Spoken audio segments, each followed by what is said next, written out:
大家好，我是 Younger。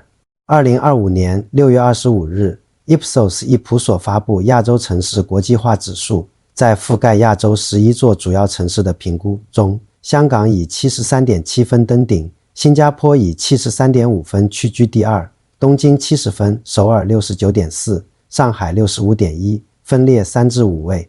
这个结果彻底打破了外界对新加坡是亚洲国际化标杆的固有印象，就差 0.2 分。但背后反映的是一整套制度、路径、资源吸附力的胜负手。我们今天就来一次深度拆解，新加坡和香港谁才是真正的亚洲国际之都？又是谁正在重塑亚洲城市全球化的游戏规则？别眨眼，我们接着往下看。这次亚洲城市国际化指数是由全球调研巨头 Ipsos 易普所执行，数据基础相当扎实，评估覆盖11座亚洲城市，包括香港、新加坡、东京、首尔、上海、曼谷、雅加达、吉隆坡、胡志明市、孟买和迪拜，总共划分为7大核心范畴，共113项具体指标，涵盖一是商业与经济影响力，二是生活质量与宜居程度，三是跨国企业和国际人才吸引力，四是教育资源与语言适应度，五是多元文化融合程度，六是国际事件承载力与文化互动，七是政策自由度与国际标准对接情况。这份榜单不只是评分，更像是一场系统性的城市体检报告，不是谁看起来洋气、地铁多、英文普及就叫国际化。真正的标准是你能不能吸住世界最顶级的人才、企业和资源。香港为什么赢？靠3张王牌。第一张王牌是金融的全球统治力。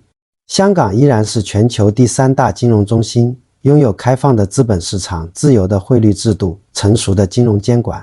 特别是作为中资企业出海的桥头堡，香港在离岸人民币业务、IPO 融资、绿色债券发行等方面优势巨大。指数报告指出，香港在资本自由度和跨国融资效率2项上拿到了接近满分的成绩。第二张王牌是盛世经济带来的国际关注度。你知道香港1年办多少国际级活动吗？超过200场。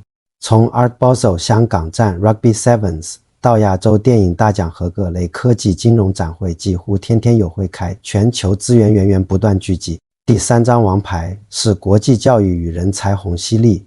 香港大学、中文大学、科技大学都稳居 QS 世界大学排名前50，再加上全英文教学与中西融合的教育制度，每年吸引超过2万人次国际学生申请，形成了东亚教育圈中难以复制的人才生态。这不是香港重回巅峰，而是它从未真正跌落，只是这次用硬指标给出了回击。新加坡的亚军困境到底困在哪里？首先要说，新加坡的综合表现依然很强，无论是多元文化治理、双语优势、营商环境，还是教育、治安、交通，都在亚洲处于第一梯队。但在这份指数里还是被拉开了距离，原因有3。第一，新加坡在金融领域的中资连接性相对弱。香港是中国企业出海的首选，而新加坡虽然金融体系健全，但在离岸人民币业务、香港对接内地 IPO 项目的熟悉度、港股融资通道这些硬指标上确实落后一截。第二，是国际事件的承载力差距太大。新加坡每年举办的大型国际会议或展会数量大约只有香港的1/3。虽然新加坡有 F1 夜赛、香格里拉对话等标志性盛会，但整体热度密度不足，文化互动维度在这次排名中只排第6。第三，是政策弹性的劣势开始显现。近年来，新加坡在数据隐私、外资股比、数字经济准入等领域趋于收紧。相对而言，香港在跨境数据、科技企业上市规则上的开放度更高，在商业法规与国际接轨维度中得分高于新加坡。多元文化是优势，但如果吸不到最重要的资源流，国际化就会变成一场内循环。0.2 分的真相不只是排名这么简单。表面上看，香港领先新加坡 0.2 分，差距微乎其微，但从城市战略角度看，这背后其实是2种全球化路径的分野。香港靠的是3高：高流动性、高密度盛事、高制度自由度，用强吸力快速聚合全球资源。新加坡强调的是三稳：稳定治理、稳定投资预期、稳定制度环境，构建长期区域控制力。换句话说，香港是超级联系人，帮世界资本接轨中国、接轨亚洲，而新加坡是区域管家，稳扎稳打，筑系统、建枢纽。谁才是真正的亚洲国际都市终极形态？这不是一场分数游戏，而是一场长期博弈。下一场洗牌，谁能打破框架？这次排名不是终点，而是新的起点。亚洲城市的国际化不再只是拼谁洋气，而是谁能整合资源、主导议题、定义规则。香港靠自由开放加全球资本赢得这局，但新加坡的治理强国角色也正逐步释放在可持续创新、科技中立、绿色金融上的优势。